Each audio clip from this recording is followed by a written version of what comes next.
everyone, and welcome to Pro Wrestling Inside Now. Hello, everyone, and welcome to Pro Wrestling Inside Now. About really got before we actually came on. Hello, everyone, and welcome to Pro Wrestling Inside Now. Rodney West, Brent West with you, and we're going to continue our look at professional wrestling in Georgia, and specifically pro wrestling in Atlanta, Georgia. We're going to look at 1952, starting April 5th, 1952. Sonny Kurgas, I guess that's how you would say that name, defeated Jack Dillon by disqualification. Jack Claiborne defeated Buddy Jackson. Don McIntyre, which is and going to become the big star in Georgia, defeated Nick Carter. The NWA Southern Heavyweight title match, Jack McDonald defeated Lou Newman, with Jack McDonald becoming the new Southern Heavyweight Champion. April 11th, 1952 in Atlanta, Georgia. This is all at the Atlanta City Auditorium. Al Macy defeated Jack Dillon. Jack Claiborne defeated Buddy Jackson. Don McIntyre, Al Macy, and Sonny Kurgas defeated Jack McDonald, Lou Newman, and Nick Carter. I believe during this point in time, Nick Carter could have been the booker. You think so? Are you saying that he's in the main event a lot? I don't think he's in the main event, but Nick Carter was booking at the same time. He's doing a good job. He's beating himself every night, so that's good. Well, there you go. April 18th, 1952, Babe Zaharis defeated Sonny Kurgas. Lillian Bitter defeated June Byers in a ladies match. And then El Massey and Doreen O'Hara defeated Jack McDonald and Nick Carter. May 2nd, 1952, Babe Zaharis versus Doreen O'Hara. And I'm not for sure no winner for that one. Angelo Martinelli versus Danny Dusick. Tarzan White versus Wally Dusick. The Dusick name, Rodney, you know, big time in professional wrestling back in the 50s. I think Frank Dusick might have been related to him as well, right? I believe so. The NWA Southern Heavyweight title match, Al Macy defeated Jack McDonald. And so Al Macy wins the title a month later after Jack McDonald defeated Lou Newman. On May 16th, Millie Stafford defeated Mars Bennett. Danny Dusick defeated Angelo Martinelli. Doreen O'Hara versus Wally Dusick ended without a winner as a time limit draw. Jack McDonald defeated Coley Karanen. I'm not for sure how you say that name. No, it's the Kwarin. I'm not sure how that would be as well. So we hope that he does his name, and his name's coming up again, by the way. Yes. I think I'll just call him Cola. Argentina Rocca defeated Don McIntyre. Don McIntyre, the big star, though, gets beat by Argentina Rocca. And I guess we probably know that because Argentina Rocca, big star off of the television at the time, off of that big television on the, I guess it was the Dumont network. On May 24th, 1952, Doreen O'Hara defeated Jack McDonald. The NWA Southern Heavyweight title match, Al Macy defeated that Cola Carina, and Angelo Martinella and Argentina Rocca defeated Danny Dusick and Wally Dusick. I would have loved to see that match. That match would have been good. May 31st, 1952, Tarzan White defeated Howard Cattenline. Louise Green defeated Ethel Johnson by disqualification. Danny Dusick and Wally Dusick defeated Don McIntyre and Doreen O'Hara. And Gorgeous George came to Atlanta, the City Auditorium, to defeat Angelo Martinelli. All right, Rodney.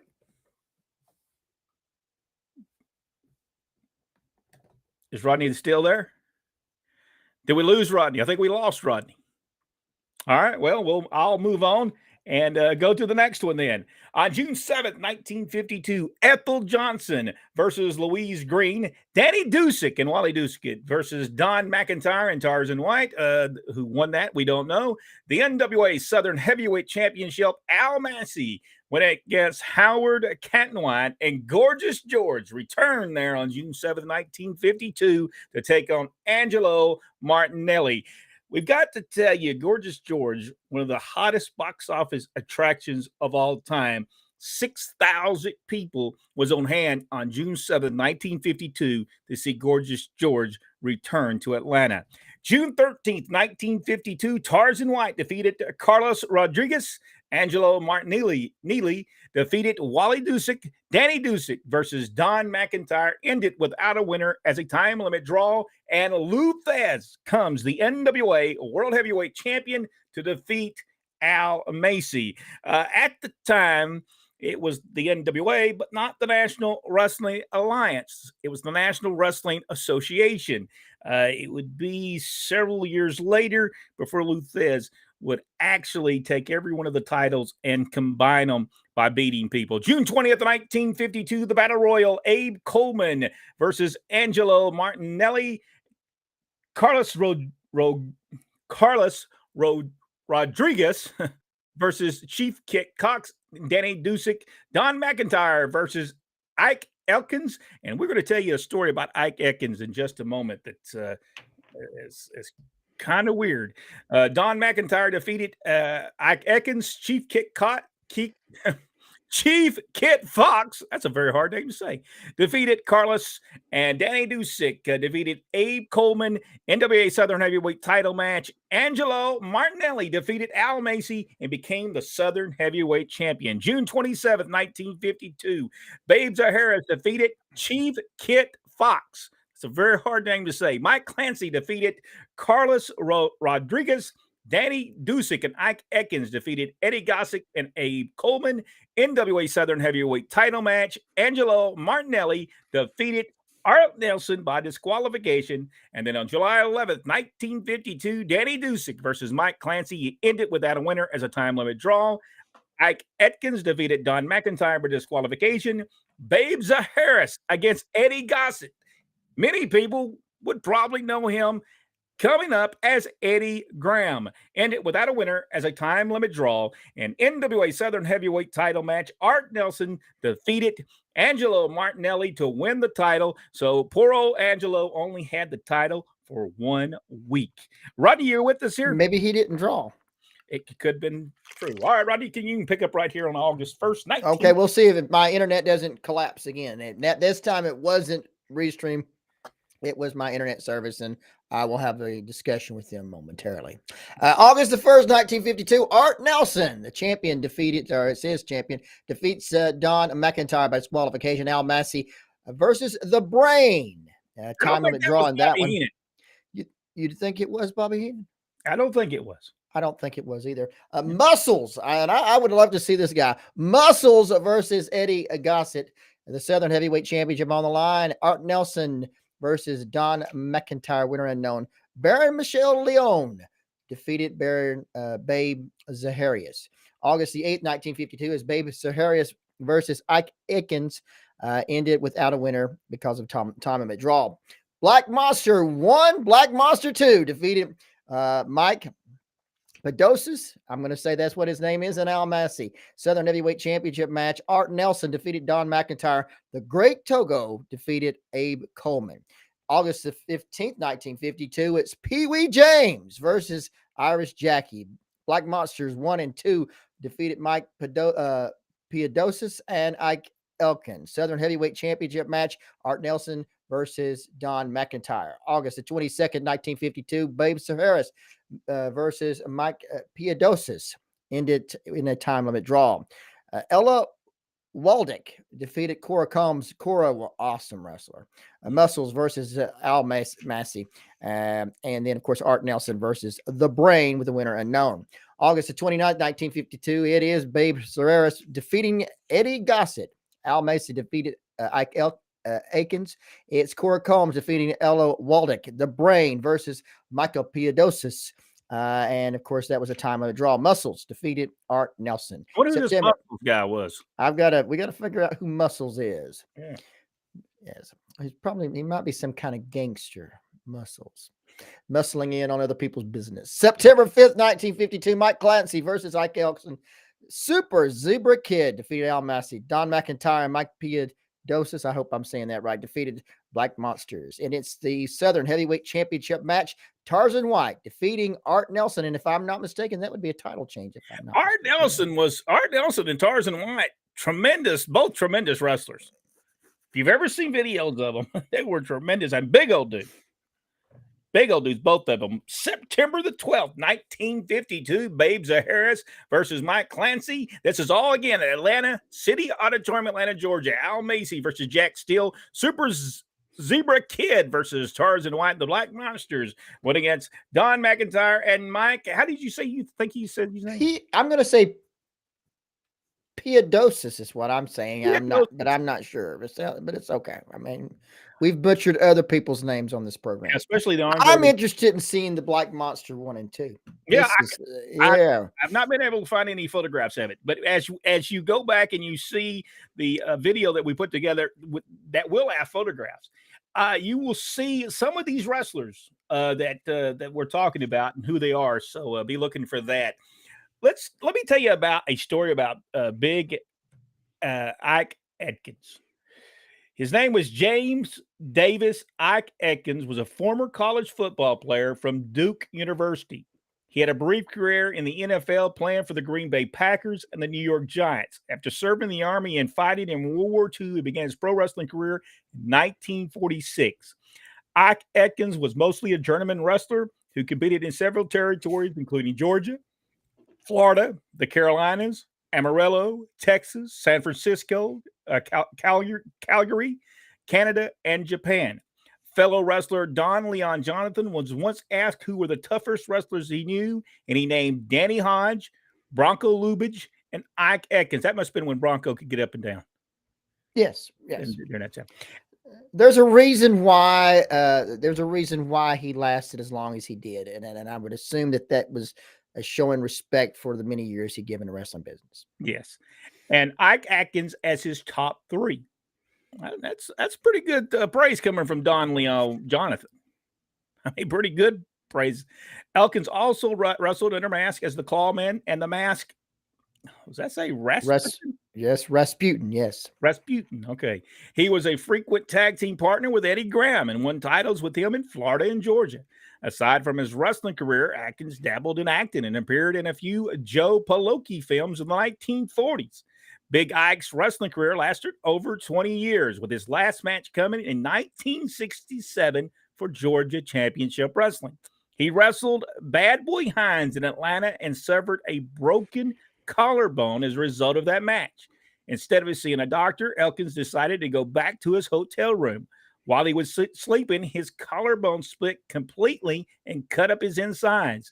Elkins bled internally and was throwing up blood. He died that night in his room. When his body was discovered the next day, police were called and originally made his hotel room a crime scene, believing he was brutally murdered because of all the blood from his vomiting. Like Elkins had died from a massive internal bleeding. That is incredible. I mean, terrible. Can you believe that? That is absolutely horrible. And he evidently a great wrestler, but it just shows if you get hurt, go to the hospital because that right there should tell you. September 26, 1952, Ed Malone versus Mike Clancy, the Brain, against Mike Piodosis. However we say that name, we probably killed that name. But if you think we killed that name, go watch the Andre the Giant video. Number 1. Ginger the Wrestling Bear versus Jack Steele, and Babe Zaharis versus Muscles, October 3rd, 1952. Joe Starlin defeated Benny Becker. Handicap match, Ginger the Wrestling Bear defeated Jack Steele and Joe Kirkland. Mike Clancy versus Tarzan White ended without a winner as a time limit draw. NWA Southern Heavyweight title, Don McIntyre defeated Muscles. Rodney? Yeah, Muscles was big time. Yeah. Muscle was big time. He was in the main event many times that I saw. November the 7th, 1952 is Jack Moore versus Jack Steele in a time limit draw on that one. Jerry Graham defeated Jack Whitworth. Leslie Carlton defeated Nick Carter in the Southern Heavyweight Championship. Don McIntyre defeated Eduardo Perez. And then November the 28th, 1952, Jack Moore versus Maze McLean. Eduardo Perez versus Jerry Graham, Jack Steele, and Billy Steele versus George Curtis and Jack Curtis. Babe Zaharis versus Don McIntyre. December the 19th, 1952, it's George Curtis and Jack Curtis defeating Jack Steele and Billy Steele. I'm assuming that they're all family related. I think they were. The whole thing. The Curtis Clan versus the Steel Clan.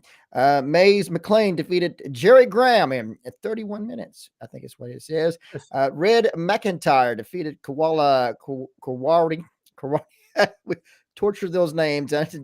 Argentine Rocca versus Leslie Carlton. And of course, that was no contest in that one. Leslie Carlton was called Lord Leslie Carlton, and very similar to Lord Steven Regal.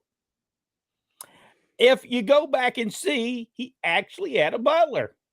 Well, didn't Lord Steven Regal have a butler? He sure did. Sir William. He sure did. Very interesting stuff. That is 1952, the history of Georgia wrestling. On our next video, we will look at 1953 and 1954, but we'll also look at a very interesting story that happened and took place in Atlanta, Georgia, with Mildred Burke and June Byers. Stay tuned for that video coming up, and you'll see wrestling has always been very interesting behind the scenes. We'll see you on the next video. All right, Rodney, what's going on in the world of professional wrestling? Let me ask you a question now, Brent. I know that you're an expert on these kinds of things, and I want to ask you a question concerning booking of a arena. Okay, now, if you're going to go to an arena and you're going to book the town, right? You're going to book this arena, and you're going to go there multiple times during the year. How many times would you get the dates? When you got the dates, how many dates would you get? Would you only get one at a time, or would you get maybe for the up to maybe 1 to 3 years in dates? Which one would you do? Would you just do it? If I was going to be in business, yes, I would. If I thought that Baltimore, Maryland, I could run 4 times a year, I'd make sure I got those for the next 3 years. Yes. Right. And so now AEW is now accused, or WWE, which is typical in the wrestling business, not only that, entertainment business in general, are getting contracts with the arenas now, in which they have a 2 weeks before, 2 weeks after. And AEW's have, and Eric Bischoff said that WWE did that to him. This is typical business. Okay. Many arenas have the same stipulation. Certain similar events couldn't play 2 weeks before or 2 weeks after. That's standard at a lot of arenas across the nation. And for whatever reason, Mr. Bischoff didn't understand it. And apparently AEW doesn't understand how to book arenas either. They think, I guess, you get them one at a time, or you take a dartboard, maybe you stick a map on the wall, and you throw darts to see what town you're going to run next. You need to make sure that you, from my opinion, you need to map out a plan. Your plan should include what towns you're going to run for the year, not only this year, but the next year, and then into the future in 3 years. You're going to go to Chicago. You're going to go to, like you're saying, Baltimore and Philadelphia. You're going to hit those towns. So go ahead and get all the dates you can. Get the dates that you need, and then you don't have to worry about is Vince McMahon or is the WWE going to have a 2 week before, 2 week after. If you book your towns far enough advance, that has no bearing on your business.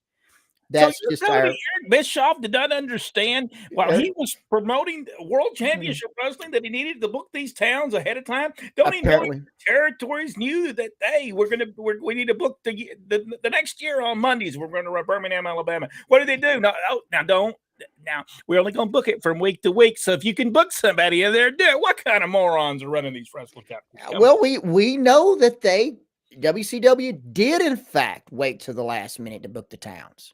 Yeah, they did wait it. Dad went and booked a whole tour of Alabama because they didn't have any towns booked for whatever reason. It's absolutely, to me, you're not forward thinking. You need to have your game plan, not only just booking, but your towns in order as well.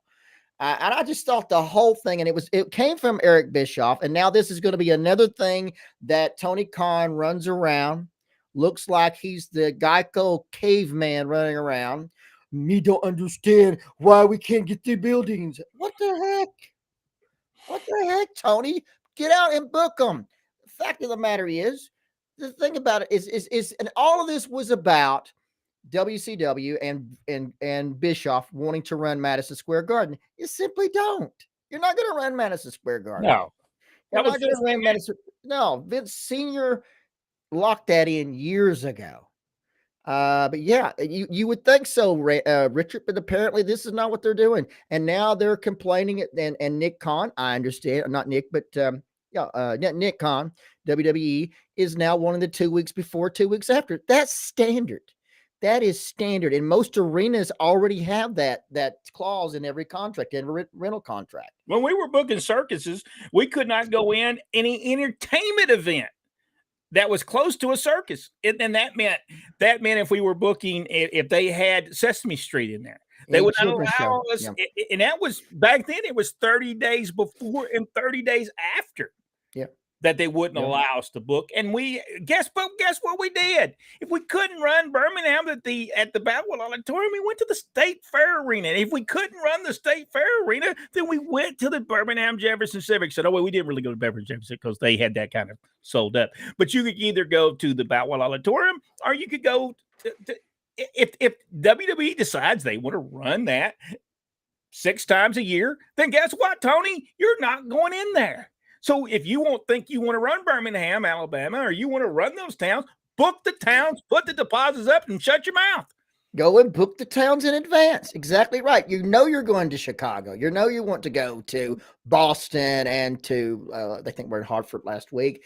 You know you want to go to the big towns. They basically run it. And from what my understanding is that their house shows for AEW is doing terribly. They're not doing well at all. Before, nobody knows they're going to be there. Well, and it's possible that they're not sending any of the major names in it either. They're not sending any of these quote big names to be on the show. I saw where the champion, AEW champion, you remember him, our good friend and fellow comrade. You know the one I'm talking about. This guy here. You remember him? The pickles. The pickle sucker. This guy here wasn't working an AEW show, but he was in some little rinky-dink town working. What in the world? He's your champion, and he's in some rinky-dink town, and he's working instead of working your own house show. What in the world is that about? I don't get it. I don't get it at all. But yeah, this was one of the big things. And again, it's the WWE's being mean to the others. They're trying to, not only are they trying to, or for what the article said, not only are they trying to knock out AEW, but New Japan as well. That's the way the game's played, people. That's the way the game's played. Well, if you want to book the town, get it there in advance. Don't. Eric Bischoff, if you knew how to run a wrestling company, you wouldn't have had that problem. But no, you told World Championship Wrestling and Turner Broadcast that you knew how to run a wrestling company, and you had one angle, one gimmick, and never had nothing else behind it. And if you'll notice, did they really go to Minneapolis? That was Bischoff's area. Did they ever go there? No, he was too busy doing as AEW doing, have their focus on WWE and dropping the ball. They were watching what they were running, and that's where they wanted to run. Exactly. Trying to capitalize. And I understand in the circus business, it's called dating. You're trying to date the event. And when in other words, you're trying to capitalize off of another person's organization's advertising and off of their event coming up. So, and we had them do that to Cole Brothers over and over again. We had these little rinky-dink circuses come through, and they tried to date us and get there beforehand. And we'd get on TV and on radio and say, I just want to let everybody know that the circus is not going to be here until next week. And those little circuses stayed away from us from now on. Because I went, they after we got on TV or got on our radio and used our media partners in the market, they got away and left us alone. They didn't try to run against us or try to go in a week before. They tried that in Bristol, Virginia. One of the circuses, little small circuses did. And they said they would never run in the same town before or after Cole Brothers again. But do you think that WWE really knows what the crap AEW is doing? No. Or do they really care? No. Do you think WWE really cared anything about once they were on the winning side of that with that deal, and they knew they were never going to go back down again? They had got the people, they were there. They knew, listen, Eric Bischoff, you took our crap. And yes, you packaged them really well, but after a while, they're going to understand their crap. And that's exactly what happened. And what he after Hulk Hogan, after they started to get rid of Hulk Hogan out of that, they really had nothing because Hulk Hogan was the star and all that. They took it and instead of taking the opportunity to get other new wrestlers over, trying to get other wrestlers to take their place, they made all their investment in old hat. And in the end, they had nobody new to introduce. Yep. Vince learned his lesson. WWE's learned his lesson. Triple H learned their lesson. That's the reason they have NXT and Level Up. And they're moving. And a lot of those guys are successful. Let's just be the Austin Theory. That's success right there. I have to admit, I'll give it to them. They did the right thing with Dominic Mysterio. I might not have done exactly what they did, but it has worked. They still don't have a finish for him, and they're getting ready to push him, I guess, against Cody next. But he's done well. The crowd reaction is absolutely perfect. I believe he gets more boos than anybody I've ever seen up there. So it's awesome, and congratulations to him. He is the classic heel. He sure is, and he begs off like the others, like classic heels do. One of the few, and Finn Balor, he will do it occasionally. And my understanding is they're going to turn Damian Priest. I'm not sure why that is. They just got through switching him. Just what was it last year anyway? And they're planning on, I guess, thinking that he's going to be a big single. Possibly, it's I'm not going to say that everything they do it worked, but here lately they have been, hitting the mark on everything they've been doing. So congratulations to them for sure. All right, let's go and see what's going on online. Good old By the way, Jim Cornette, our good friend and fellow comrade, Jim Cornette. Go ahead if you want to do. No, go ahead. Jim Cornette, he criticized people for the disrespect for the Double or Nothing main event.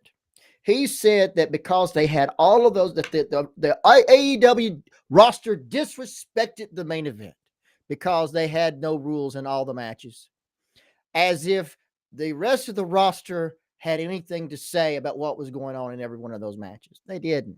Tony Khan's the one that booked that. Tony Khan let them do everything under the sun. So when the main event got out there, they had nothing to show that was new.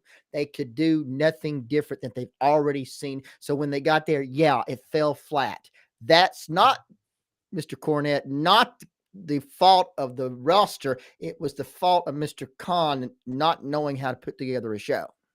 I've been to shows like that. They do it. I went to a show one time. They had some kind of falls count anywhere in the first match. And by the time the main event got out there, the people were wore out for one thing. And then secondly, they'd already seen it all. They had already seen everything in the first match, in fact. Well, Cornette should have known that. We was at some of his Smoky Mountain Wrestling shows. Cornette, they wasn't that great. You weren't drawing, so they wasn't that great. So well, he has a point about doing a bunch of stuff before the main event. Okay, yeah. He absolutely has a point.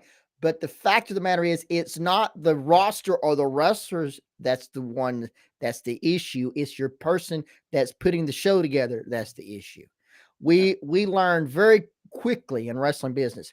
The first chair shot, you're going to get a big explosion. You're going to get a big response. By the third and fourth one, it's already been done. So the best thing to do is to limit them.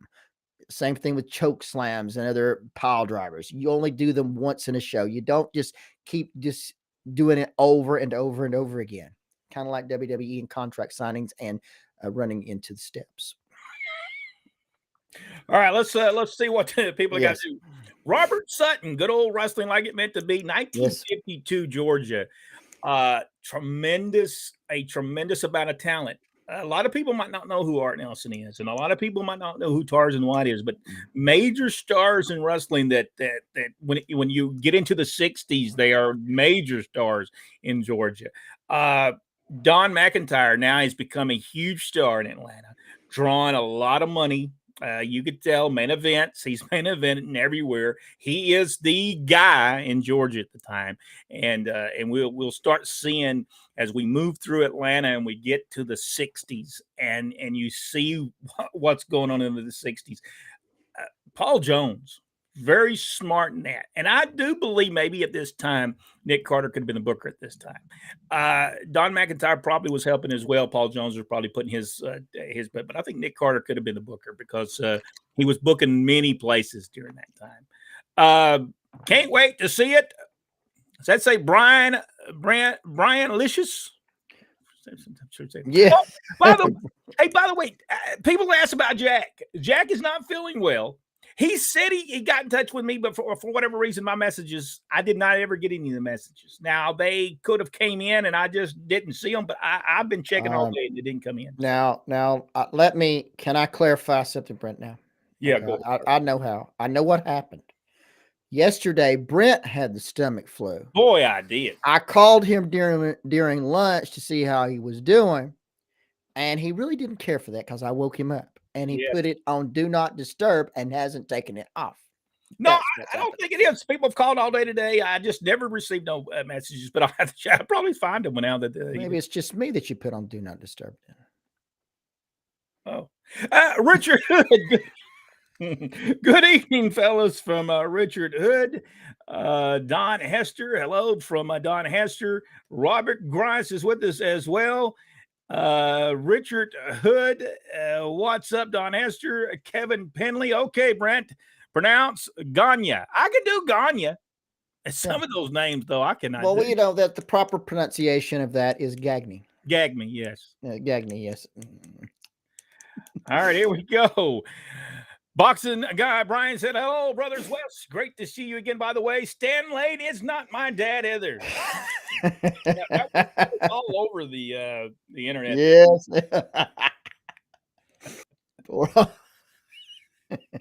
Kevin Penley, I never thought Thesz was great until I saw him on video.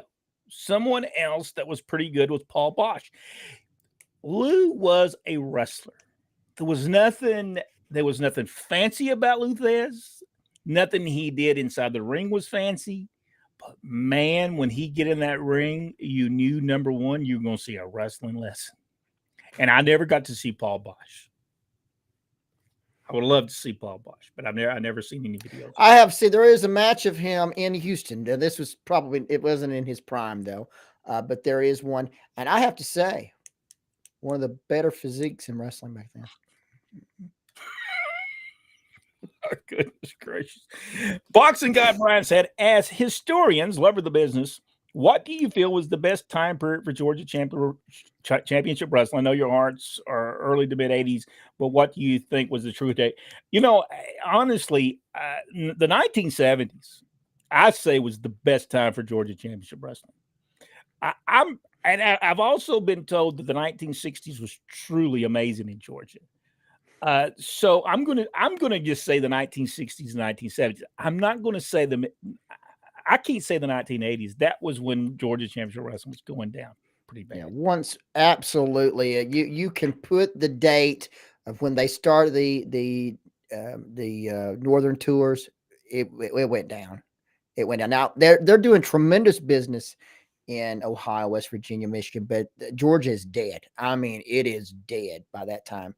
But you're exactly right, because early 60s or late or middle 60s would have been when the Infernos were in Atlanta, and they were rocking it. With Bobby Shea and Mario Galento was there at the time. So yeah, they were doing big business. Well, you know, coming up on our next video that we do on Georgia, it's the first time to do television in 1954 on Channel 11. And we'll talk about that a little bit, and actually a little bit prior to that. See, they were being done on the radio. They were talking over the matches on the radio, of the live matches. So, and we'll talk about all that, and because we talk about 1954 in the next one, and the live TV wrestling. And they didn't. The one thing that I can tell you is the station really didn't care whether or not the wrestling show was on or not, because they moved it around everywhere for several years. But hey, business stayed on. If I'm not mistaken, it stayed on Channel 11 for quite some time, though. Yes, it did. Bounced it around a lot. Now that TV station, when it came on, was only on for 3 years prior to wrestling being on there. So maybe just didn't understand what they had. Ethel Johnson was a pioneer in black women's wrestling. Yes, no doubt. Tarzan White, Kevin Penley said Tarzan White played at Alabama. Did not know that. Let's see, what did he say? He said, this is why I haven't sent any hard support your way other than getting friends to subscribe. What that means. I love the Joe Palooka films. Not great cinema. Palooka. Palooka. I've never seen them. I'd have to go back and look at them. It was very interesting. That story was very interesting and very sad. Let's see.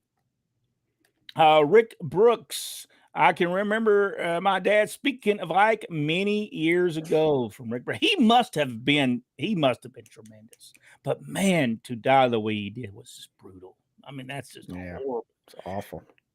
If Babe was female, no, Babe Harris was not a female.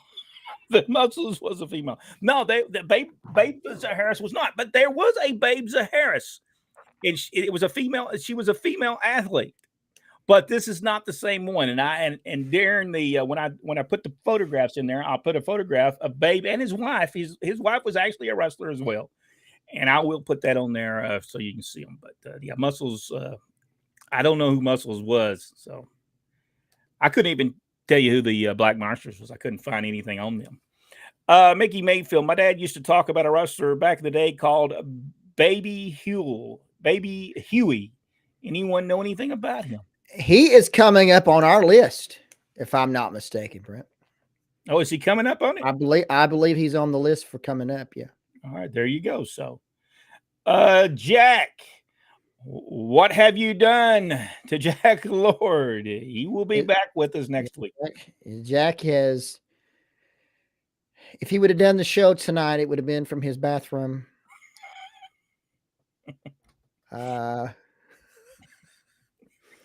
We hope it gets better soon. I've had it. It's not fun. And I had it yesterday. I got it on Monday, I guess Monday morning around 4.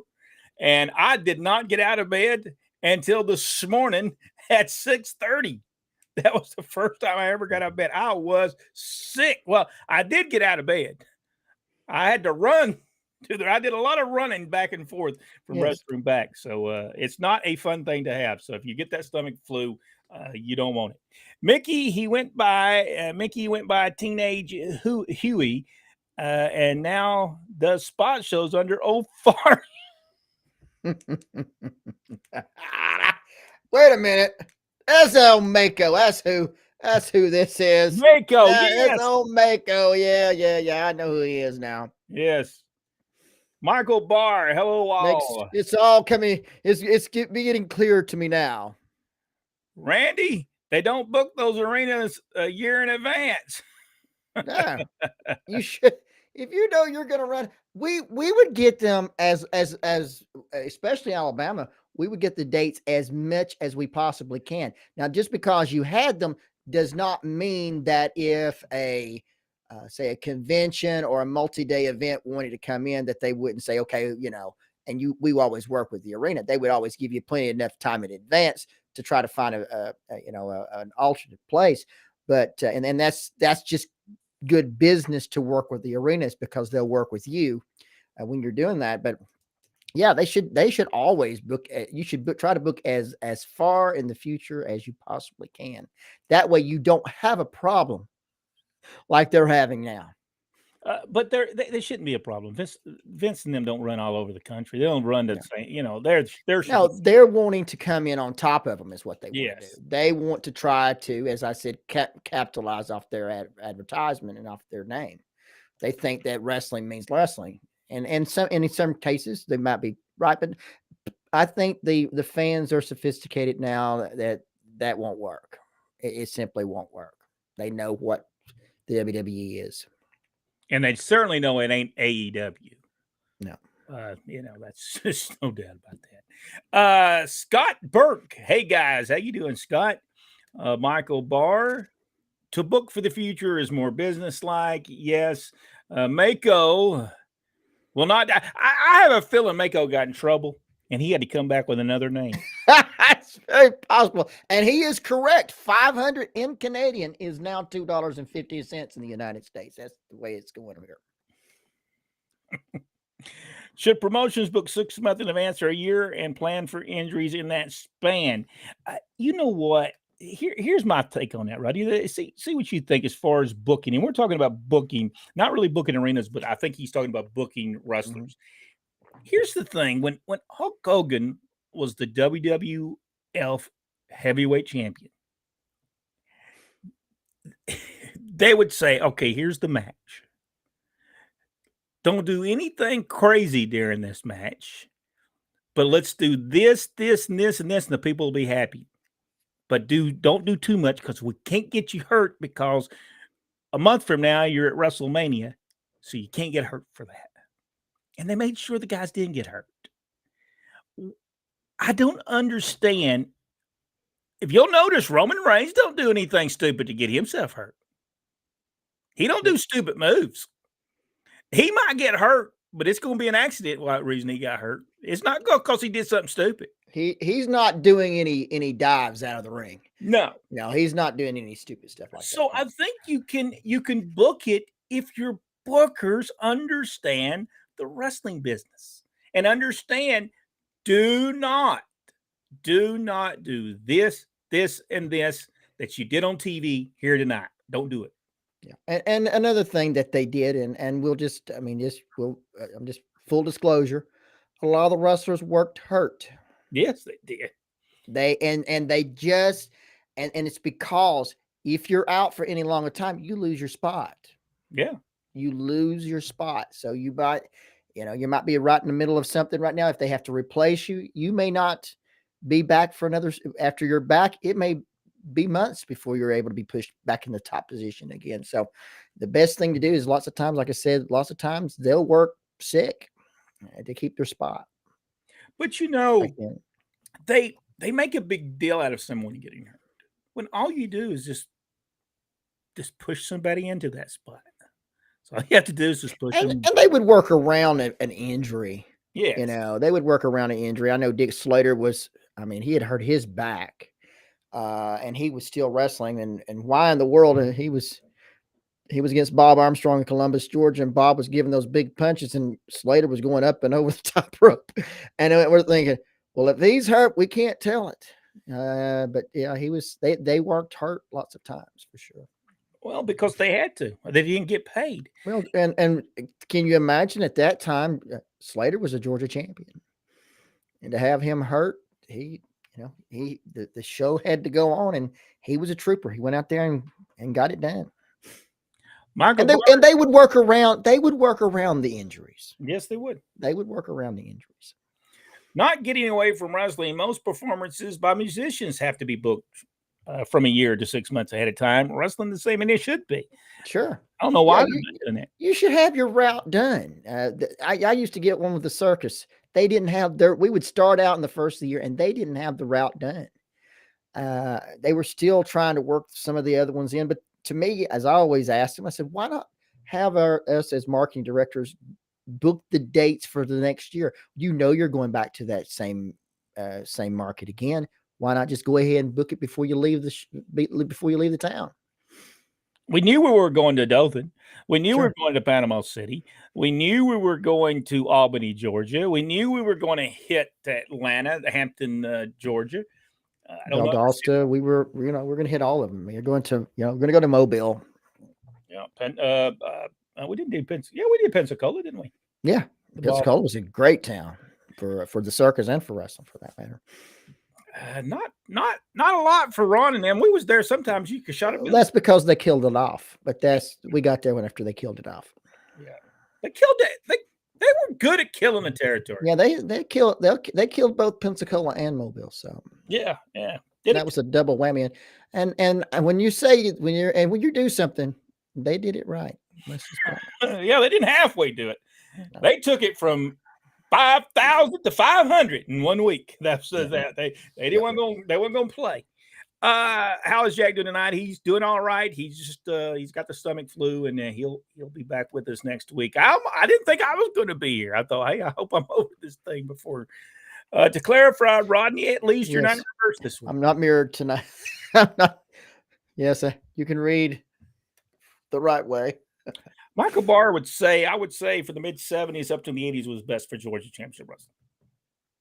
There was times in the 80s I thought were good. I thought Roddy Piper was a great portion of Georgia Championship Wrestling in the 80s. I thought the Freebirds was great. I don't believe they ever used the Freebirds the way they should be used. I think they came in with Robert Fuller and Giant Frazier, and neither one of them helped them even get over. Neither one of them had the possibility of getting them over because Robert Fuller wasn't over. Giant Frazier wasn't over. So let's just throw them in the main event and hope we draw.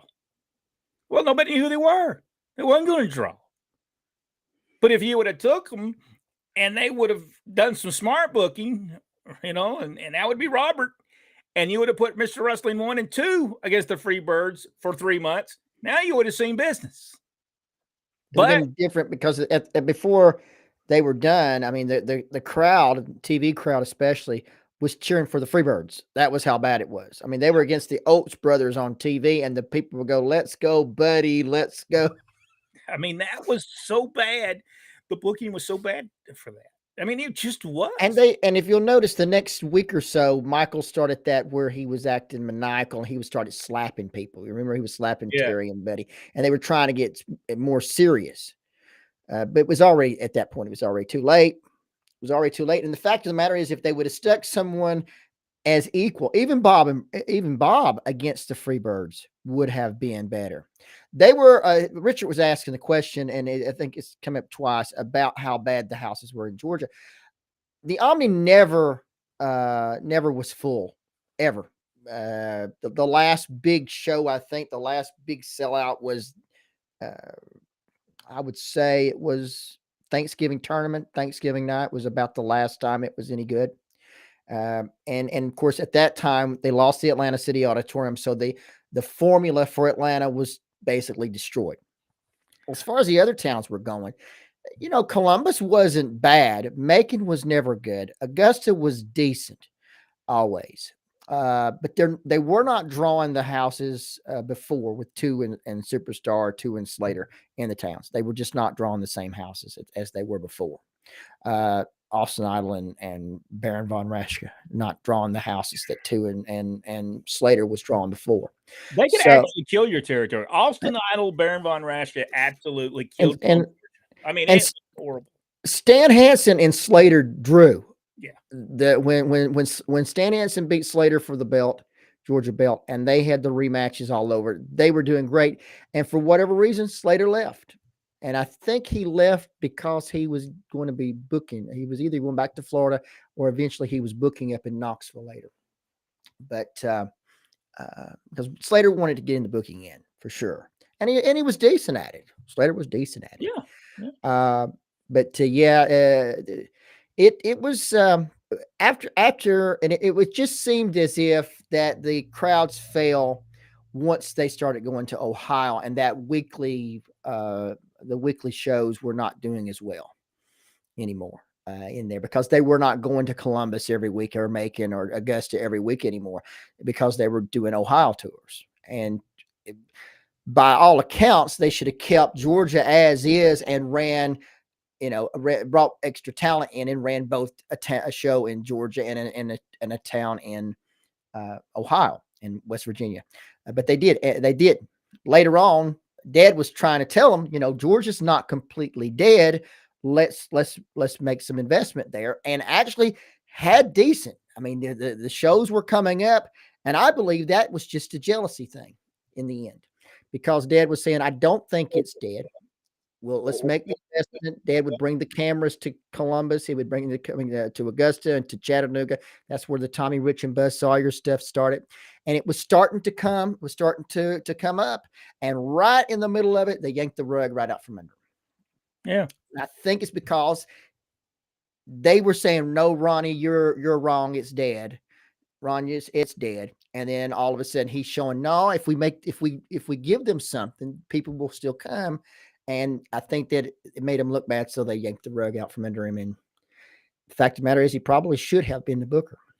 But remember, there was a lot of behind the scenes things happening at the time. Ole Anderson was out there trying to steal the territory. That's correct. That's You correct. know, he wanted that $150,000 a year or $300,000, whatever it was Jim Barnett was making. He wanted that to run That's correct. for the championship wrestling. Yeah. By the time that happened, by the end of 1982, Ole was trying to take charge. But look at that. By 1983, Jim Barnett, by December of 1983, he was gone. Jim Barnett was gone. Yeah, and like I said, once, and I think it was the fans of Georgia rebelling about, here we are, we helped build your company, and then you walk off and leave Georgia and go to Ohio, and I felt, I don't know, I felt the same way. I felt the same way in Chattanooga. Chattanooga did well when Dad was going in and doing the stuff with Tommy Rich and Buzz Sawyer, but then again, they yanked it out from under me. Part of that was Ole, because he was seeing you're doing this Tennessee BS, and he didn't like it. So he wanted to, he tried to pull the plug on that. But that was the only time that Chattanooga showed any life. Up to that point, the biggest show they had on there is the first one they had when Harley Race Against Wrestling 2 in the first show, and it was full. But after that, you never saw a full house in Chattanooga again, because they didn't take the time and make the investment in those markets. Ole Anderson was great for the territory, but then also was the worst thing for the territory in the 80s. He should have never been brought back as booker. They should have got rid of him. He should have never came back. They should have found different bookers, because Ole never really came back and made any kind of big houses. Well, and the fact of the matter is, it just looked like he was teaming himself with Piper so he can get on the main event, and that's really how it looked. I'm sorry, that's really how it looked. And I don't want to disparage on Ole, because Ole was a great wrestler. Yes, great mind when it comes to wrestling. He gave stability when he was the booker. Everybody knew everybody was on the same page. Ole, everybody couldn't stand him, so that was good. And so he got he united the crew against him, which is great as far as I'm concerned. But he ran a tight ship. But at the end, throwing Jim Barnett out of Georgia was the worst thing he ever did. That is correct, because he did lose a ton of money. He lost a ton of money when he started running his own shows. And the fact of the matter is that once when WWF Vince bought Georgia Championship Wrestling out, and Ole was having to concentrate on towns like Macon and Albany, they had a sellout in Macon, they had a sellout in Albany, and that was with Jimmy Hart's New York Assassin against Thunderbolt Patterson and Ole Anderson. And so it shows that if you made the investment in the markets, they would draw. And in that case, it did. Yeah, because he had to. He had to make it work. And, a lot of things happened in Atlanta. Wrestling 2 losing a mask versus mask match and not removing his mask did not help Atlanta at all. It absolutely, I don't think Wrestling 2 ever recovered from that, because it almost made him out to be a liar. And not his fault. They booked it. He just did what they told him to do. You should have never booked yourself in a corner where you can't end it. And the retirement thing really hard. He never recovered for that either. So, and again, not his fault. I believe that was the fact is, when the biggest the biggest house in that time was Wrestling 2 against Superstar, right after they tore up the robe on television. Everybody's seen it. It's all over the place, all over the internet. I don't know how many thousands have seen that yet. But that was one of the biggest houses. And Dad come in and he said, they're lined up out the door tonight. And he come back and told Barnett, was it back telling everybody and telling Barnett, yeah, Jim, they're lined up. They're lined up at the office. And then he said, no, they're not. No, they're not lined up. What was that about? That was something I will never understand. And it kind of hurt, didn't it? It hurt Dad's feelings, I think. Yes, it did. Because he come in, this was after one of the bookers, I forget which one, left, and he went and reorganized the show. and put together a decent show. And I think it was, what was it, 30,000? That Omni did $60,000, basically doubled from one 2 weeks ago, 2 weeks before, doubled. And so that was pretty good, pretty decent. And then to be told no, Ron, it's not. Well, but Jim Barnett did this in 1979 when Thunderbolt Patterson went against Ole Anderson inside the cage. You couldn't have got another person in that building. And Ole said, "Oh man, great house! It could have been better. How could it have been better? You couldn't have got one more person in there." You're right. I just think Jim Barnett might have had a little bit of problems himself by then, because why would not? That would have been about the time, because for whatever reason, Barnett, I believe, was key in Georgia Championship Wrestling going to the northern towns. Yeah, I think it's because it eliminated a lot of his promoters that he was having to deal with in Georgia. Fred Ward, Charlie Harbin, and so he basically cut them out, or kind of like what they did to Ann Gunkel. The truth, or Ann Gunkel was going to do to all of them. So Charles Alford said, booking excellent subject. Charles Alford says, do the basics, no dives. And when you're over, you don't have to go. You don't have to do that. Excellent match. I'll just tell you right now, just a fantastic match with Gunther this last night. Tremendous match against the homeless guy, Kevin Owens. It was a great match. I mean, just an awesome match. When wrestlers are booked, are they called by the promoter, or are they around or near the promotion? Usually they're called by the promoter. There was different time frames in that.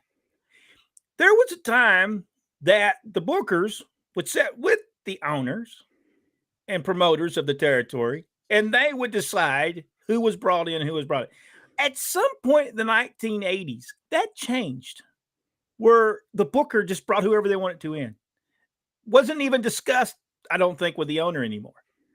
I think that was a detriment to territory wrestling, because as a promoter, you were there long enough, you should be able to say, don't think John Fraser is going to draw in Georgia.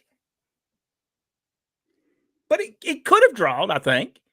But they used them really bad in Georgia. Yeah, it really, I honestly killed him off when they pile drived him on the. I mean, I enjoyed it. I can't help, but that's not Fraser's fault. I watch him other places. I watch him in Memphis, and he's awesome.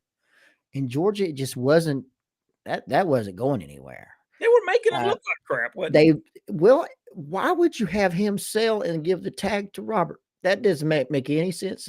Robert should have been selling and got that big tag. He should have went in and cleaned house. Fraser should have cleaned house. They never made Fraser look strong. Never. No, I think you're right. He was a big guy, 6'9", 300 pounds. He should have been kicking some tail.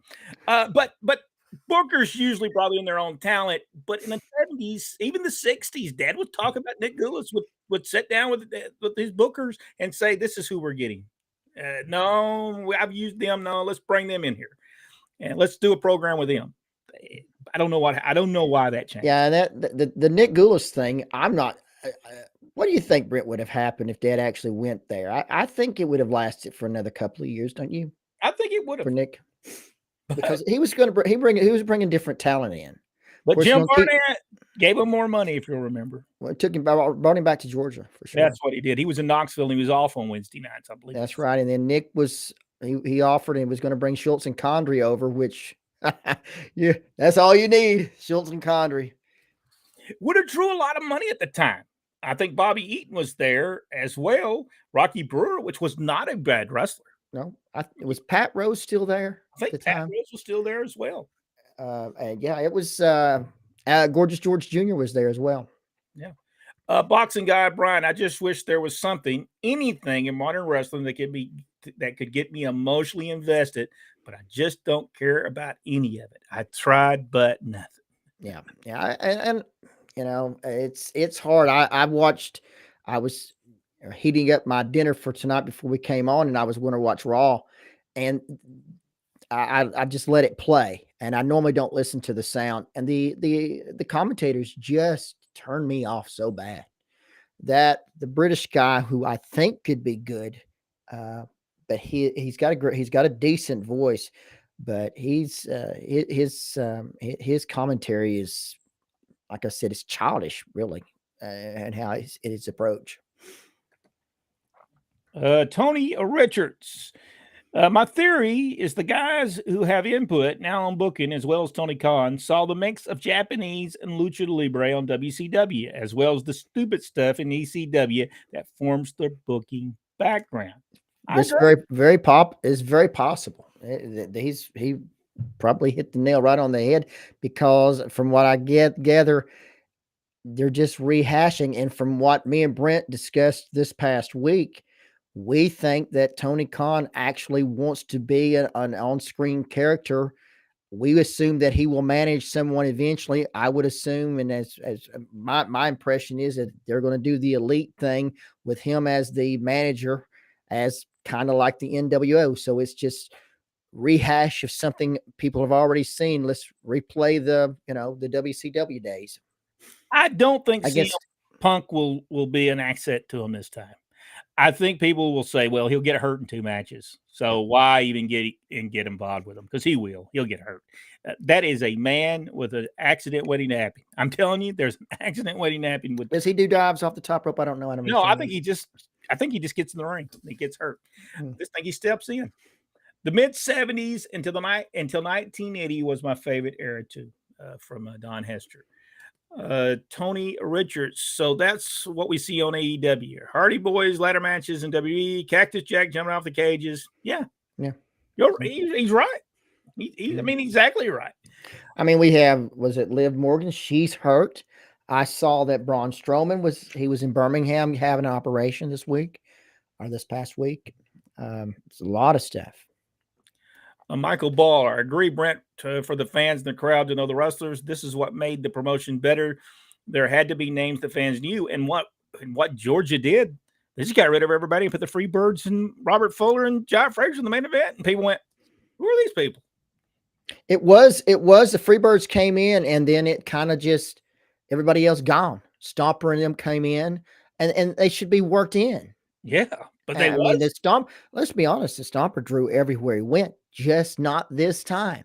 Why? Now, I'm not saying, let me clarify. I'm not saying that they didn't draw when they went to the Northern Towns. I simply don't know. I know they did well up there because they would bring people from all over. They bring Dusty, and then Ole and Gene would come over from the Carolinas. They would they would have big cards up there and we were supposed to go up on a trip, but that never happened because Dad had to fly and then had to fly straight back. So it never was able for us to go.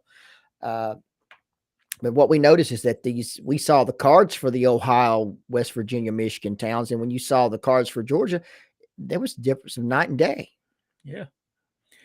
Tony Richards, gimmick matches used to be rare and for blow-offs. Now we have an entire pay-per-views of them. This last AEW show was a load of horse crap. That was exactly what Cornette basically was saying, even though he was blaming the wrestlers. Exactly right. But it wasn't the wrestlers. Whoever's putting together the show is exactly, and Tony Khan's, I'm sure, in that, is the one putting together. Go ahead. Michael Barr, agree, Rodney, leave Georgia at its own territory and keep running it, but they all went elsewhere. Yes, and it was not good for it. No. Richard here said, what was the purpose of going to Ohio and Michigan? I think because Barnett didn't have to share the money with anyone. Just with the Georgia Championship Wrestling shareholders. Yeah. He didn't have to share the money with Fred Ward. He didn't have to share the money with Charlie Harbin. Didn't have to send Freddie Miller. I think Freddie might have been gone by then. But, it's just, I think it comes to greed. Charlie Platt said it better than anyone. The worst thing that kills wrestling is greed and ego. And honestly, when they went to those Ohio towns, first time in Columbus, Ohio, it was sold out in advance before they got there. Yeah. The first match was Dennis Condrey against, imagine this, Terry Taylor. and they rang the bell, and basically the place went nuts. It took Terry Taylor and Dennis forever to get to the ring. This was before they had the barricades on either side. It took them forever to get to the ring. That was the first match. They were over in Ohio. And the only reason they knew to go to Ohio is because they would get all these letters. All these letters would come in. And I'm talking to Thousands. the TV station. Yeah, thousands of letters. They would be in big, huge 4 or 5 things every week to the station. And they'd just be in these big bags. And I can remember we used to go through them. Oh, here, this is for Michael Hayes. This is for Tommy Rich. This is for so-and-so. And you'd wrap them up and they'd give them to the wrestler. Yeah. You know, they knew that the people were watching Ohio. They knew they were watching the West Virginia because the first time, okay, let's see where they're watching from now. See now, Tony's got Tony Richards. We'll get down to him a little bit later on, and he'll. I think he may hit the nail on the head there. And let me tell you, Michael, you asked us, why did TBS or Georgia Championship Wrestling become WCW Wrestling? Because they were going to run Ohio, West Virginia, and they couldn't be Georgia Championship Wrestling. Yeah, and I'm telling you, there were going to be a time they're going to run everywhere else. Jim Barnett would have been there. He would have ran everywhere. He would have been he would have done it prior to Vince McMahon. It was his mind that he was going to run territories that wasn't drawn. Now, I don't think he would have stole it from them. He would have paid them for it. But every territory that wasn't drawn, Jim Barnett would have went in and ran them. I just believe that was going to happen. Don't you, Rodney? Yes, absolutely. I mean, you're already looking at by the time that they were going to the Ohio, they basically had already dropped the National Wrestling Alliance from the show. Very rarely, when they had Flair and the world champion in, it was always the world heavyweight champion. He never really said NWA. He used to, it was for the NWA Georgia Heavyweight Championship, NWA National Championship, whatever. After a while, they dropped the NWA altogether. So I'm with you. I believe that eventually he was going to go to other places for sure. Tony Richards, I looked for it in this book, but couldn't find anything. Do you know who or what influenced old Ole to see Tennessee style as Tennessee BS? You know, and this is what we never understood about Ole, because Ole never worked Tennessee. I think he might have worked it for a week.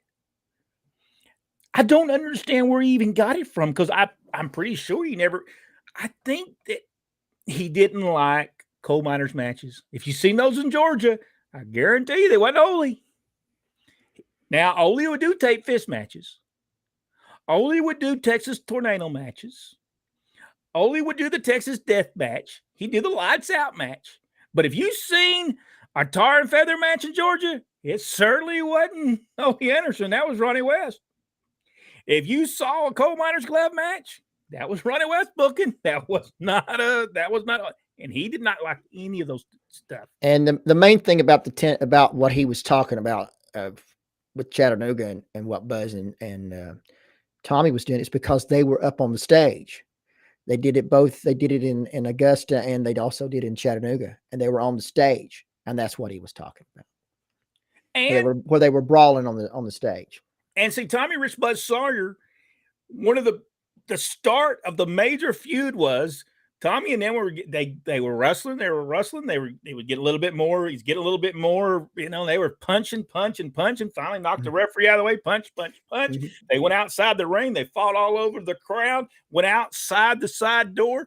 Fought down the ramp there and the police, which were a little bit smart, thought it was real. That's how believable it was. And they were paid, and they'd fight each other all the way back to the and he called that Tennessee BS. But guess what that Tennessee BS did? It took that town. 2 or 3 weeks later, Tommy I say it was the next week. Yeah. I mean, that crowd jumped double. Yeah. It jumped double, and you could feel it. Yeah. Anybody was there ready for Tommy Rich and Buzz Sawyer Part 2. That crowd was into it. They were standing, and it's because up until that point, they wasn't doing that in Chattanooga. No. they tried to book Chattanooga like they booked Columbus. Yep. And you couldn't You do that. can't do that. You had to customize the show based on what the people were buying. Just because it worked in Atlanta does not mean it's going to work in Chattanooga. But and then there was a deal that Dad decided to do. Tommy Rich not in the town. He's nowhere to be seen. Buzz Sawyer not there. Neither one of them can wrestle. Other people had to wrestle matches. They wasn't wrestling each other that night. The next thing you know, here comes Buzz Sawyer all screwed up, bloody. Shirt ripped up. Walks through the thing, walks up to the deal. About 5 minutes later, here comes Tommy Rich from the other side. He's all screwed up, all busted up, blood all over him. He looks up at, I think it's Paul Orndorff was Paul in the Orndorff and Don Morocco was the main event. Yeah, he looked up in there and said, "Where's that? Have you seen that Buzz?" He said, "Yeah, he's back there." Tommy goes all the way up, in the dressing room. Yeah, walks up and there, and you see the cameras. He's walking. He finally finds a boom. They fight. They fight outside on the stage, and I mean, they're just pounding each other, and they break them up, and it's all leads to a cage escape match. That was one of the tremendous house, and Tommy Rich finally beats Buzz Sawyer. Finally leaves him laying, even though Buzz got his back. That was, and I think the loser was going to be Tarred and Feather, correct? Yes, and then in that particular, yeah. Well, and then Morocco, Buzz got his Tarred and Feather. Then Morocco came in, Tarred and Feather Tommy Rich. Great stuff. Yeah, just fantastic stuff. And I just think that the plug was pulled out of jealousy. That's all I can think. Because business was coming up in Chattanooga. Business was doing good, and Columbus, Georgia was on fire. Columbus, Georgia was on fire. He was doing stuff with Bobby Eaton and Ted Oates.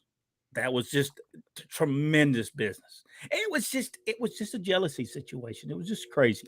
All right, Michael Barr. Could Mixed Wrestling 2 and a lot of those wrestlers from GCW have made it in WCW? Yes. But only if the people who were booking them understood them. Ole Anderson booked them, yes. But Dusty Rhodes probably booking those same guys couldn't have done it because that wasn't his boys, so to speak. It had to be somebody like Ole Anderson or Jerry Jarrett or somebody that knew those guys. You agree with that, Rodney? Yes, because Dusty wanted all of those guys gone. They were not going to be a part of that. No. When Crockett took over. Wrestling 2 drew money from 1973 to 1981. He drew a lot of money in it. Well, it's just a case of when Ole went back to booking, I think it was in 88, 89, right? They came back. Dad came back with him as his assistant. And then at the Omni had been awful. I mean, the main events had been, I'm not sure who signed it. I'm thinking Jim Ross. Main event, Mean Mark against Brian Pillman was the main event. Ole come in and changed it up, put the Junkyard Dog, brought Thunderbolt Patterson, brought Wrestling 2 back. He was back. Of course, Ole was back. And the thing jumped. It was down. They had the Omni down to $20,000. And it jumped. It jumped back up $65,000, $70,000 the next time around. Just by bringing back Thunderbolt and Junkyard Dog, Wrestling 2. Ole was back on the card. And so, yeah, it did well for them. Yeah, and it just those people there at WCW there at the beginning of Ted Turner's run, man, I don't think they had a clue. Great convo, guys. Very informational. Oh man, excuse me. Jason Thomas, Richard Hood. What about the merger between Georgia and Memphis? That was during the championship wrestling from Georgia times, right? Yes. And it was, I think Jim Crockett Promotion was also involved with that, was it not? Yeah, I think they were. And then before long, it was no Jarrett, and then it was no Georgia. It was just Jim Crockett. And that was, from my information, for what I understand, is that's because the NWA went in and bought the time. This was when they were doing the alternative. I think they were on Saturday mornings on TBS at 9:00. But later on, they bought it. Then I think it was $1 million out of the NWA. Yes, Mako said, homeless guy. Owen is from Montreal, and we're very proud of him and Sami Zayn too. Well, you got to be proud of your homeless there. Nah. That's right. You should be proud of your homeless in Montreal. Yeah, that's right. The old Bobby the Brain Heenan stuff. Yeah, you should be proud of your homeless there. Rodney and Brent, your dad had the smarts on how to bring wrestling to the territory. I appreciate what your dad did. We appreciate it, Michael Barr. We certainly do. He had a love for the business. Not so much when he got to WCW. They took all the love for wrestling business and just threw it right down the toilet. Didn't take long for you just said. I can remember when I would do the announcing, I would go back, find either Mike Graham or Bill Dundee or Grizzly Smith, whoever was the agent for the night. I don't think they called them agents then. Maybe they did call them agents. Yeah, they were agents then. I said, okay, what's the card? Okay. Oh, all right. If you need me, I'll be out here. They said, you ain't gonna stay back here. I said, no, I don't want to hear them complain and bicker the whole night. I'll be out here with the fans. I'll be talking to them. So at least they ain't bickering and complaining. Barnett had been a primary promoter in Ohio in the 40s and 50s, and I wonder if he wasn't trying to recreate some of his own glories, and then possibly so. It's very possible he felt that might have been his. That's the reason he did it. And the fact is, they were doing huge business in Ohio, with Michigan, West Virginia. Yeah. They were doing big business up there. When they first came to Cincinnati in August of '82, the first match was Buzz versus Orndorff. Rick Brooks. And that was about the time that Ole was trying to weed Jim Barnett. And it was about the time that Tommy Rich Buzz Sawyer feud during that time period. So I think Ole had a lot to do with that. He thought he could do better. And here's the thing: he complained about the Tennessee BS with Tommy and Buzz, and then if he didn't, as soon as he fired Dad, it was in a week, 2 weeks later, we saw the entire package from Augusta, from Columbus, from Chattanooga, put together, Tommy and Buzz, and then Ole used the exact same thing. And did the Battle of Atlanta. Yeah. But took all the credit for it. Hey, guys, what exactly was Freddie Miller's title at Georgia Championship Wrestling? Was he as good of his guy as he seemed? Yes, Freddie Miller was a tremendous person. Funny person. He was one of the funniest men you could meet, and just he was who he was on television. A tremendous promoter. He did some good promoting as well. Yeah, he promoted Porterdale, Georgia. Porterdale, Georgia. Poor old guy. We were there. That was the night that Porterdale and the Freebirds kicked the hole in that guy. Oh my gosh, that was bad. I mean, they kicked him. Terry Gordy, the guy grabbed Michael Hayes from behind, and then Terry just got out of the ring, and I mean, just kicked him good. And I remember Charlie saying, "Ring that bell! Ring the bell!" I said, "Do you think it's going to stop, Terry?" I mean, he was kicking him, and I mean, the Freebirds went and locked themselves in the dressing room. The fans were hot. I mean, the police was wanting to arrest them. And the guy that was beaten up, he said, no, I don't want to arrest him. I don't want him having arrested. It was my fault. I got into what was going on. I shouldn't have got up. That's what he was saying, right? Yeah. That's what he was saying. And finally, they had pulled I think they were in the van or in Buddy's car. I forget which one. And they snuck out the side of the door and got in the car and got out of there. Hey, guy, what was Freddie Miller's? I don't know that Freddie Miller had a title. I don't think he did. He was an announcer. He did all the interviews on Tuesday that you would see in the syndicated show, and then he did the Sunday night show. He did the Best Stuff show. And he was a promoter, and he also for years was the guy that handled the program. He would put together a program, and he worked in the office. Yeah, he did work in the office. But I don't think he had I don't think he had a title though. I don't either. Not that I remember. I know Bobby Simmons was office manager. Mm-hmm. I do remember that. But thanks, Brent. Those cage matches from the old kayfabe days were in what was made the territory wrestling, and when they built them things up, you could draw a house with them. I don't know that you could draw a house with a cage match anymore. During the spring of '85 timeframe, the GCW Memphis Crockett mix was on Saturday morning. Vince was on Saturday night show, and Mid-South was on Sunday afternoon. That's right. And Crockett brought the time slots. Mid-South had the biggest ratings. They did.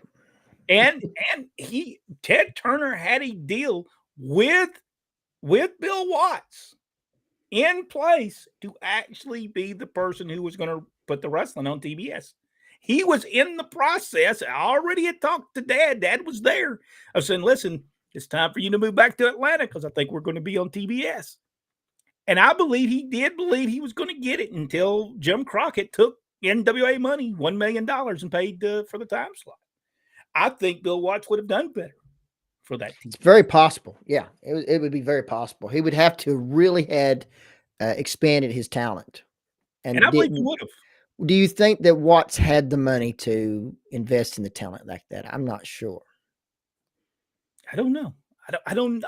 I know though his show was garnered better ratings than any show that was on. Sure did. You know, and I remember that because I remember him talking and telling Dad, says, I believe we're fixing that to open the Georgia back up and we'll be running Georgia. Why was Savannah, Georgia always a tough town for wrestling? I don't, for some reason, Georgia, I think Rodney said that they were flying the guys to Savannah and he found out people were turning in their tickets. Cashing their plane tickets in and driving. And he made everybody drive. That was a long trip, so I think they turned it over to the Crockett's. I thought Savannah was pretty good for the Crockett's. Maybe it wasn't because it's not one of them towns you're going to hear about. I never hear about any huge crowds in Savannah. I'm not saying that there wasn't any, but there's nothing of any. And maybe somebody can tell us if there was any, if they can remember any of the big matches that happened down in Savannah. Yeah, but I know Barnett didn't want to run it any longer, so yeah. It made sense for the Crockett's to take it because it's more close to South Carolina. When it was Paul Jones and Ray Gunkel, they were drawing tremendous houses in Savannah. I don't think it helped any that was where Ray Gunkel passed away. He did die after a match, I believe, possibly in the hospital in Savannah, Georgia. So I don't know if that helped any. Probably hurt the town a little bit. Plus, that's your biggest star. That is your biggest star in wrestling at the time in Georgia. He passes away. That had to hurt your whole territory. And what I think it was Ox Baker he wrestled against. And Ole always said that it wasn't the heart punch that killed him. It was his boring matches that he had to kill. He may have a point with that. Possibly. It's very possible. All right, Rodney, anything we need to talk about before WWE has a new belt. They presented it to Roman Reigns this past week on SmackDown. It's a gigantic W again. They thought, let's create a brand new belt for Roman Reigns. What should it look like? I got a better idea. Let's make a gold W. That'll set the world on fire. Does it spin around like it does not spin unless he picks it up and twirls it. But other than that, no, it doesn't spin. It looks like the other two, except now it's gold. They spared no expense in the design of the new belt. And Roman took it and looked at it like, oh wow. I would have said, this is all you've got. just put a beautiful new world championship belt over on the other show, and you just gave me a W. Yeah. All right. Anything else happening? I believe we've got her right there. Well, thank everybody so much for being on the program tonight. Next week we will look at we will do another video, and for those of you who are watching, Michael had some. All right, go ahead, Ron. Michael had some other stuff. He said, I missed the 70s when there was just one title belt, the NWA Championship. All the territories had their heavyweight and tag titles. Today, there's way too many titles in wrestling. Yep. AEW's got, I think, one of those. Great show there. Oh, Charles Alfred. He said, the belt looks better than the other. That belt looks better than the other belts. Okay. He said that belt looks like the other belts. Oh, yeah, that's right. That's right. And it does. I just wondered if I was the only one that said, wait a minute, they just gave him a gold W.